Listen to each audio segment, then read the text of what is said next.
Assalamualaikum warahmatullahi wabarakatuh. Perkenalkan, nama saya Cindrawati Hulopi. Di sini saya akan membahas tentang perbedaan rokok dan vape.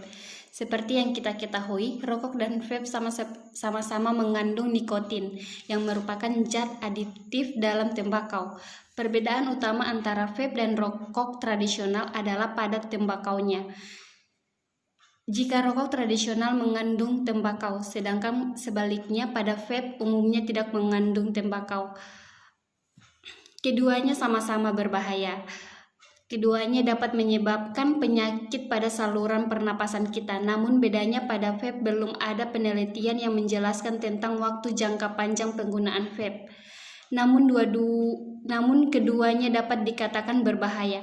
Pada beberapa orang juga lebih nyaman menggunakan vape daripada rokok. Namun kandungan di dalamnya akan sama efeknya seperti menghirup rokok. Rokok dan vape di dalamnya terdapat kandungan bahan-bahan berbahaya yang dapat merusak dinding saluran pernapasan kita. Dalam penggunaan jangka pendek biasa terdapat gejala batuk kental berdahak. Bahkan pada vape sendiri dapat menyebabkan acute lung injury. Dan pada jangka panjang kerusakan ini akan menetap sehingga tidak akan bisa kembali seperti normal yang dinamakan dengan irreversible. Sedang dalam penggunaan jangka panjang, vape dan rokok akan merusak dinding saluran napas kita. Silia-silia akan rusak sehingga pertahanan pun akan rusak. Inilah yang disebut dengan penyakit paru obstruktif kronik. Jadi paru kita akan rusak dan tidak bisa kembali menjadi normal lagi. Kemudian rokok dan vape terkandung zat-zat kimia yang berbahaya yang dapat menyebabkan kanker paru. Senantiasa menghirup asap rokok secara pasif dapat meningkatkan risiko seseorang untuk terserang kanker paru sebanyak 25%. Selain itu, perokok pasif juga meningkatkan risiko penyakit jantung koroner. Penyakit jantung koroner dapat menyebabkan serangan jantung, nyeri dada, dan gagal jantung. Dan untuk vape sendiri sama seperti rokok, asap rokok, uap vape juga mengandung partikel-partikel halus yang sifatnya iritatif dan bisa menyebabkan iritasi di saluran napas atas dan bawah. Ini meningkatkan risiko asma, infeksi saluran pernapasan akut seperti tuberkulosis atau yang dinamakan dengan TBC dan pneumonia. Perokok pasif pada orang-orang yang merokok konvensional dan vape tentu saja memiliki efek yang berbahaya dari orang-orang yang perokok aktif. Zat-zat yang berbahaya menempel di benda-benda sekitar kita, kemudian terhirup atau menempel di tangan dan terhirup oleh kita sehingga racunnya masuk ke dalam tubuh kita. Untuk menjaga daya tahan tubuh bagi perokok dan menggunakan vape, yang pertama lebih baik mengurangi jumlah penggunaannya, dan keduanya adalah lakukanlah pola hidup sehat, yaitu istirahat yang cukup, kurangi begadang, makan makanan yang bergizi dan tinggi serat dan serta buah. Kemudian berolahraga secara teratur. Olahraga rutin dapat memperkuat sistem kekebalan tubuh dengan cara merangsang kinerja sel darah putih. Tidak hanya untuk meningkatkan sistem kekebalan tubuh, olahraga juga baik untuk mengurangi stres, menurunkan berat badan, memperkuat otot dan tulang, serta membuat tidur lebih nyenyak. Waktu olahraga yang disarankan adalah selama 20-30 menit setiap hari. Pilihan olahraga yang baik dilakukan untuk meningkatkan daya tahan tubuh meliputi berjalan kaki, berenang, bersepeda, senam, hingga latihan fisik seperti di gym.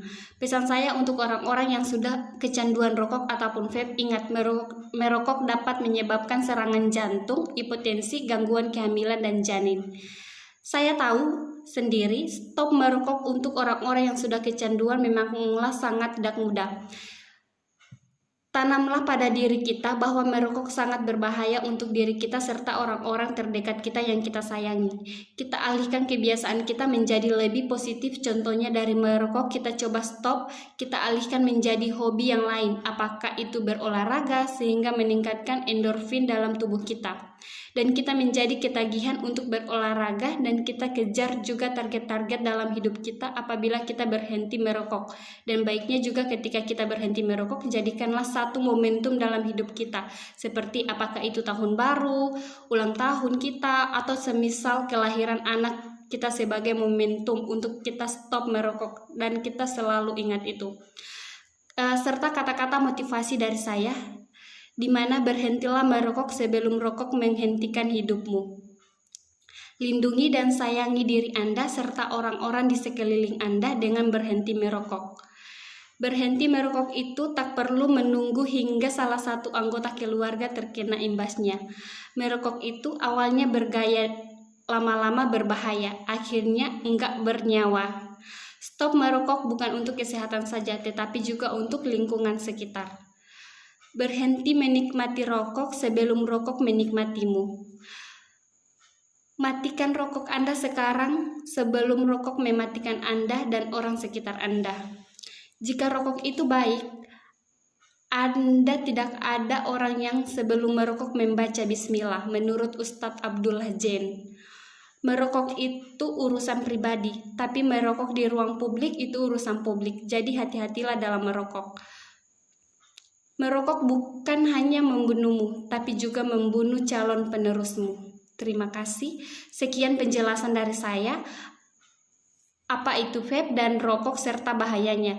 Lebih dan kurangnya saya mohon maaf. Wabillahi taufiq wal hidayah. Wassalamualaikum warahmatullahi wabarakatuh.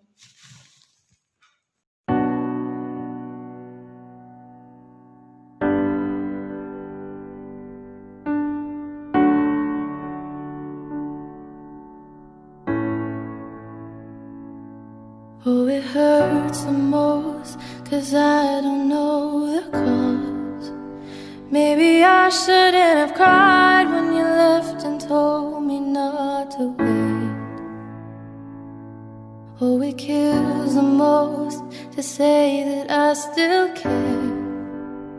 Now I'm left trying to rewind the times you held and kissed me there.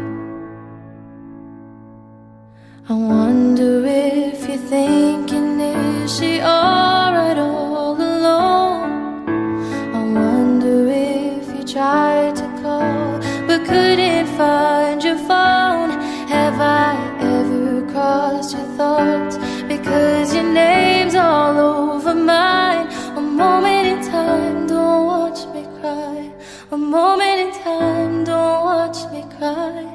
I'm not crying 'cause you left me on my own. I'm not crying.